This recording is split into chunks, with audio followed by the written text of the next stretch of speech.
اور میں یہاں آپ کے سامنے ایک بات رکھنا چاہتا ہوں، شاید آپ چونکیں بھی پریشان بھی ہو جائیں، لیکن انشاءاللہ وہ پریشانی جلدی رفع بھی ہو جائے گی۔ دیکھیے، ہمارے جو اسلاف ہیں، صحابہ کرام کے بعد ائمہ، یہ ہمارے اسلاف میں چوٹی میں ہیں۔ ان اسلاف میں، ان ائمہ میں دو بنیادی قسمیں ہیں، ایک محدثین اور ایک فقہاء۔ محدثین، ان کا کام کیا تھا؟ قرآن تو اللہ نے خود جمع کر دیا تھا، میں پہلے دن بیان کر چکا ہوں حضور کے سیرہ مبارک میں۔ حضور نے صحابہ کو اسی ترتیب سے قرآن پڑھا دیا اور سینکڑوں صحابہ نے یاد کر لیا۔ پھر جو کمی اگر رہ گئی تھی، کتابی شکل میں حضرت ابو بکر لے آئے۔ پھر اگر اس میں کوئی فرق پڑ رہا تھا پڑھنے کے انداز میں، تو ایک کتابت کے اوپر جمع کر دیا حضرت عثمان نے۔ بات ختم ہو گئی۔ خلافت راشدہ میں قرآن کا معاملہ تو محفوظیت کی آخری درجے کو پہنچ گیا۔ اب اصل مرحلہ کیا تھا؟ حضور کے اقوال مبارک کو جمع کرنا، ان کو بھی تو سمیٹنا ہے نا۔ صحابہ ہیں، منتشر ہو گئے ہیں، کوئی صحابی کوفے چلے گئے، کوئی صحابی دمشق چلے گئے، کوئی کہیں چلے گئے، کوئی کہیں چلے گئے۔ میزبان رسول جو ہے وہ دفن ہے قسطنطنیہ کی فصیل کے باہر، حضرت ابو ایوب انصاری رضی اللہ تعالی عنہ۔ اب ان سب کے پاس، کسی کے پاس اتنی احادیث، کسی کے پاس اتنی احادیث، ان کو جمع کرنے کا کام، پھر چھان پھٹک کرنے کا کام، پھر مرتب کرنے کا کام، یہ کس نے کیا؟ محدثین کرام نے۔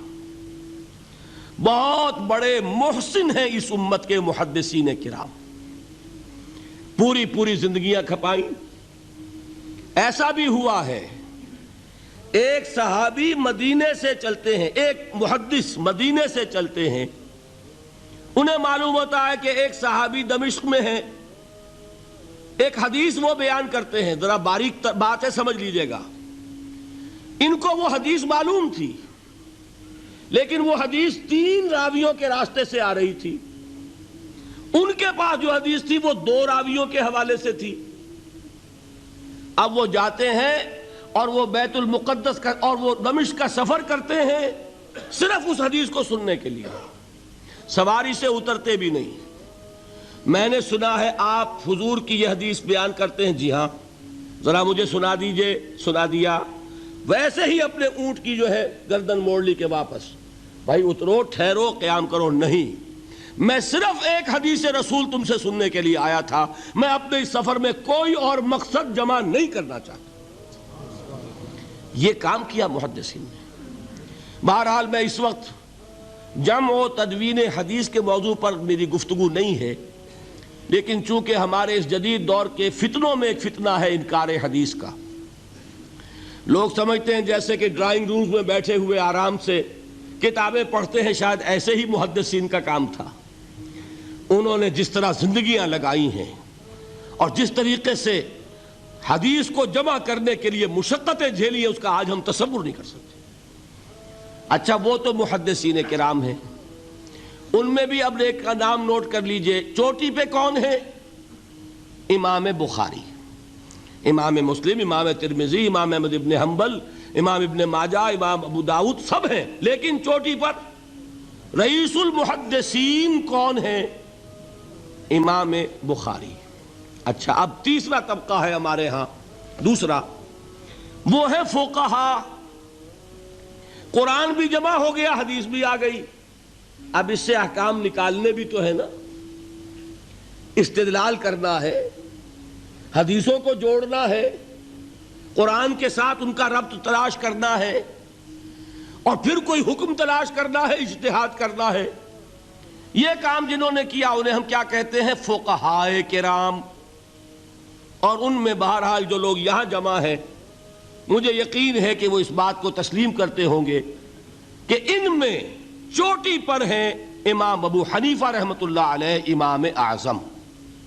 ٹھیک ہے، کسی کی رائے ذرا مختلف بھی ہو سکتی ہے، کوئی شافعی مسلک کا ہے تو امام شافعی کو بہرحال وہ اونچا درجہ دے گا، مالکی مسلک کا ہے تو امام مالک سے اسے زیادہ نسبت ہے۔ لیکن واقعہ یہ ہے پوری دنیا نے تسلیم کیا ہے کہ قانون کا جتنا سینس امام ابو حنیفہ کو ہے، قانون ایک علیحدہ شے ہے، اخلاقیات علیحدہ چیز ہیں، ایک شے کا اخلاقی تقاضا کچھ اور ہے، قانونی تقاضا کچھ اور ہے۔ آپ کو کسی نے تھپڑ مارا، اخلاقی تقاضا کیا ہے؟ معاف کر دو بھائی، اور قانونی تقاضا کیا ہے؟ جوابی تھپڑ رسید کرو، اس لیے کہ اگر یہ نہیں کرو گے تو اس کی ہمت افزائی ہوگی، یہ کسی اور کو بھی تھپڑ مارے گا۔ قانون کا تقاضا یہ ہے، السن بالسن، دانت کا بدلہ دانت، والأذن بالأذن، کان کا بدلہ کان، قانون یہ ہے۔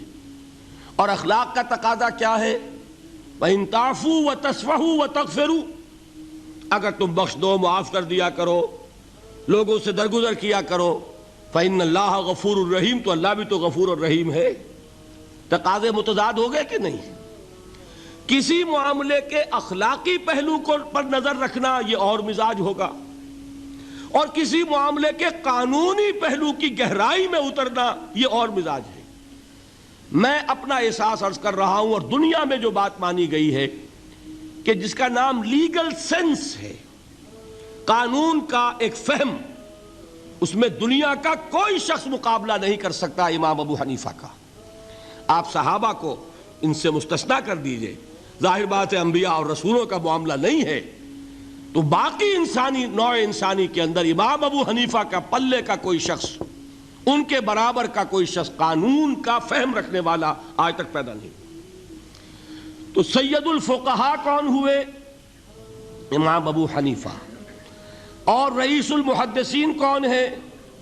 امام بخاری۔ یہ ساری جو میں نے اس وقت آپ کو تمہید بیان کی، وہ اس مسئلے کے لیے پریشان کن مسئلہ یہ ہے کہ امام ابو حنیفہ کی طرف یہ بات منسوب ہے کہ وہ یہ فرماتے ہیں الایمان قول، ایمان نام ہے صرف قول کا، عمل اس میں زیر بحث نہیں آتا۔ ولا یزید ولا ینقص، وہ ایمان نہ گھٹتا ہے نہ بڑھتا ہے۔ ایک سٹیٹمنٹ سمجھ میں آ گیا نا؟ اب دوسرا سٹیٹمنٹ سنیے، وہ ہے امام بخاری کا، رئیس المحدثین کا، الایمان قول وعمل، ایمان نام ہے قول اور عمل کے مجموعے کا، قول اور عمل دونوں چیزیں ایمان میں شامل۔ وَيَزِيدُ وَيَنْقُصُ، وہ گھٹتا بھی ہے بڑھتا بھی ہے۔ ایک مسلمان کو پریشان ہو جانا چاہیے کہ نہیں؟ ایمان جیسی بنیادی بات، سارا قصر تو یہیں سے تعمیر ہونا ہے، جڑ بنیاد ایمان ہے۔ ایمان کے بارے میں کوئی 14ویں صدی کے 15ویں صدی ہجری کے کوئی علماء ہوں، بڑے سے بڑے ہوں، ان کا اختلاف ہو جائے تو تشویش نہیں ہوگی۔ یہ کن کے درمیان اختلاف ہو رہا ہے؟ رئیس المحدثین امام بخاری اور سید الفقہاء امام ابو حنیفہ۔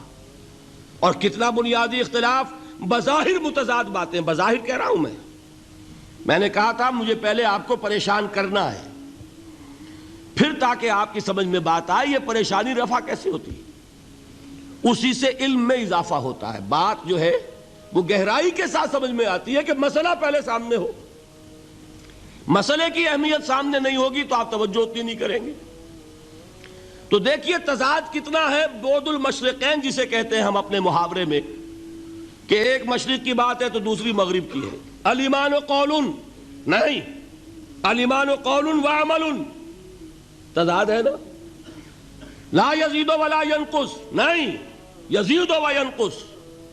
تو یہ تو معلوم ہوتا ہے کہ بہت زبردست اختلاف ہے جو حل نہیں ہو سکے گا۔ اللہ تعالیٰ کا شکر ادا کرتا ہوں، اس نے اس کا حل سمجھایا۔ اور کیسا سمجھایا؟ میں پورے انشراح صدر کے ساتھ کہہ رہا ہوں، اس میں کوئی تصنع نہیں، کوئی تکلف نہیں۔ میرے نزدیک دونوں باتیں 100% درست ہیں۔ یہ نہیں کہ 50% یہ درست 50% وہ درست، نہیں، یہ بھی 100% درست، یہ بھی 100% درست۔ فرق کیا ہے؟ محل مختلف ہے۔ امام ابو حنیفہ قانونی ایمان کی بات کر رہے ہیں اور امام بخاری حقیقی ایمان کی بات کر رہے ہیں۔ قانونی ایمان کے اعتبار سے 100% درست ہے یہ بات کہ وہ صرف قول ہے، عمل نہیں، زیر بحث آئے گا۔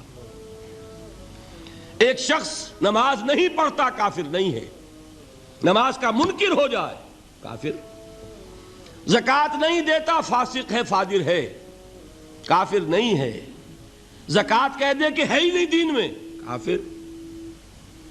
فرشتہ کس نے دیکھا، کیا پتا کیسا ہوتا ہے؟ حضور نے بھی اصل فرشتہ اپنی اصل ملکی شکل میں صرف 2 دفعہ دیکھا ہے، ورنہ تو انسانی شکل میں آتا تھا یا نظر ہی نہیں آتا تھا۔ 2 باتیں تھیں، وہی ہو جاتی تھی، نظر کوئی نہیں آتا تھا، یا انسانی شکل میں نظر آیا۔ اصل ملکی شکل میں حضرت جبرائیل کو 2 مرتبہ دیکھا۔ وَلَقَدْ رَآهُ بِالْأُفُقِ الْمُبِينِ وَلَقَدْ رَآهُ نَزْلَةً أُخْرَى عِنْدَ سِدْرَةِ الْمُنْتَهَى، ایک مرتبہ افق مبین پر دیکھا، ایک مرتبہ سدرۃ المنتہا کے پاس جبرائیل اپنی اصل شکل میں ظاہر ہوئے۔ اب ظاہر بات ہے ہم نے تو نہیں دیکھا نا، لیکن ہم مانتے ہیں جبرائیل کو، مانتے ہیں فرشتوں کو، نہیں مانیں گے کافر ہو جائیں گے۔ تو معلوم ہوا کہ قانونی ایمان جس پر دار و مدار ہے کفر اور اسلام کا، اس کا کل دار و مدار صرف قول پر ہے، ماننے پر ہے، اقرار باللسان پر ہے۔ یہ بات آپ نے سنی ہوگی، امام ابو حنیفہ کا قول ہے 100% درست کہ گناہ کبیرہ سے بھی انسان کافر نہیں ہوتا۔ کبیرہ گناہ ہے، شراب پی ہے، کافر نہیں ہے، حد لگا دو۔ حضرت عمر نے اپنے بیٹے پر حد جاری کی، ایک مرتبہ مصر میں حد جاری ہو چکی تھی، لیکن حضرت عمر کو احساس ہوا کہ وہاں شاید رعایت کی گئی ہوگی خلیفہ کے بیٹے پر حد جاری کرنے میں، لہذا پھر بلایا اپنے پاس اور دوبارہ حد جاری کی۔ حد جاری کرو لیکن کافر نہیں ہوگا۔ اگر کسی سے زنا ہو گیا ہے، میں آپ کو واقعہ سنا چکا، غامدی خاتون، حد جاری ہو جائے گی، لیکن یہ کہ اس کو کافر نہیں کہہ سکتے۔ کافر کیا کہیں گے؟ میں تو سنا چکا آپ کو کہ ذرا کسی نے کہہ دیا بے حیا عورت تھی تو حضور نے کیسی ڈانٹ پلائی ہے، کتنا اس کا رتبہ بیان کیا ہے۔ اس نے تو وہ توبہ کی ہے کہ مگر مدینہ کی پوری آبادی پر اس کو تقسیم کر دیا جائے تو سب کی نجات کے لیے کافی ہو جائے۔ معلوم ہوا تکفیر اور ہے اور کسی کا فاسق و فاجر ہونا اور ہے، اس میں حد فاصل انسان کا اقرار ہے۔